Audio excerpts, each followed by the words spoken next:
এই ସିଜନରେ ଆଜି ଆମର ଫାଷ୍ଟ ପଣସ ତରକାରୀ ହବ। କାହିଁକି ନା ୟା ପୂର୍ବରୁ ତ 9-10 ଦିନ ନବରାତ୍ରି ଗଲା, ନବରାତ୍ରି ପୂର୍ବରୁ 4-5 ଦିନ ଏମିତି କ'ଣ ଉପାସ ବାରରେ ଗଲା, ତ ପଣସ ତରକାରୀ ଆଉ ହେଇପାରୁନଥିଲା।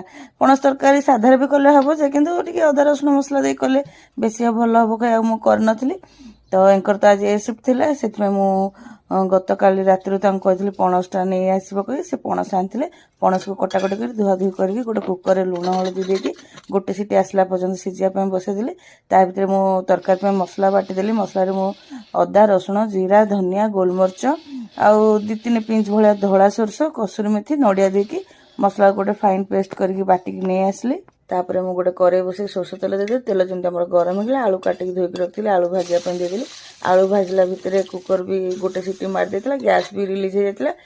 ମାନେ କୁକର ଲିଡ୍ ଖୋଲିକି ଦେଖିଲି ପଣସ ତରକାରୀ ମୁତାବକ ପରଫେକ୍ଟ ସିଝିଥିଲା। ଆଳୁ ଦର ଭଜା ହେଇଥିଲା, ସେଥିରେ ପଣସକୁ ଦେଇକି ଆଳୁ ଆଉ ପଣସକୁ ଭଲ ଭାବରେ ଭାଜିଲି। ଆଳୁ ପଣସ ଭାଜି ହେଇଗଲା ପରେ ତାକୁ ଗୋଟେ ଜାଗାକୁ ବାହାର କରିଦେଇକି ସେଇ କରେଇ ବସେଇକି ଆଉ ମାନେ ତରକାରୀ ମୁତାବକ ତେଲ ଦେଇଦେଲି। ତେଲ ଯେମିତି ଆମର ଗରମ ହେଇଗଲା ଚିନି ଦେଇଦେଲି। ଚିନି କ୍ୟାରେମଲାଇଜ୍ ହେଇଗଲା ପରେ 2-3ଟା ତେଜପତ୍ର ଅଳ୍ପ ଜିରା ଦେଇଦେଲି। ସେସବୁ ଯେମିତି ଆମର ଫୁଟିଗଲା ସେଥିରେ ଟିକେ ଅଧିକା ପିଆଜ କାଟିକି ରଖିଥିଲି ତାକୁ ଦେଲି, କାରଣ ଏସବୁ ତରକାରୀ ଟିକେ ଅଧିକା ପିଆଜ ଦେଲେ ଗ୍ରେଭିଟା ଠିକ୍ ହୁଏ, ତରକାରୀଟା ବି ଭଲ ଲାଗେ। ପିଆଜ ଯେମିତି ଆମର ଭାଜି ହେଇଗଲା, ଯେଉଁ ମସଲା ବାଟି ରଖିଥିଲି ତାକୁ ଦେଇଦେଲି। ଜାର ଧୋଇକି ପାଣି ଦେଇକି ଲୁଣ ହଳଦୀ ରାଗ ଲଙ୍କାଗୁଣ୍ଡ ଆଉ କାଶ୍ମୀର ଲଙ୍କାଗୁଣ୍ଡ ଦେଇକି ମସଲାକୁ ଟିକେ କଷିଲି। ମସଲା ଆମର ଯେମିତି ଦର କଷା ହେଇଗଲା ସେଥିରେ 2ଟା କଞ୍ଚା ଲଙ୍କା ଆଉ 2ଟା ଟମାଟର କାଟିକି ରଖିଥିଲି ତାକୁ ଦେଇଦେଲି। ପଣସ ତରକାରୀ ମୁଁ ଟିକେ ବେଶୀ ଟମାଟର ଦିଏନି, କାରଣ ମୋତେ କାହିଁ ଲାଗେ ପଣସ ଟିକେ ଖଟା ଖଟା ଲାଗେ।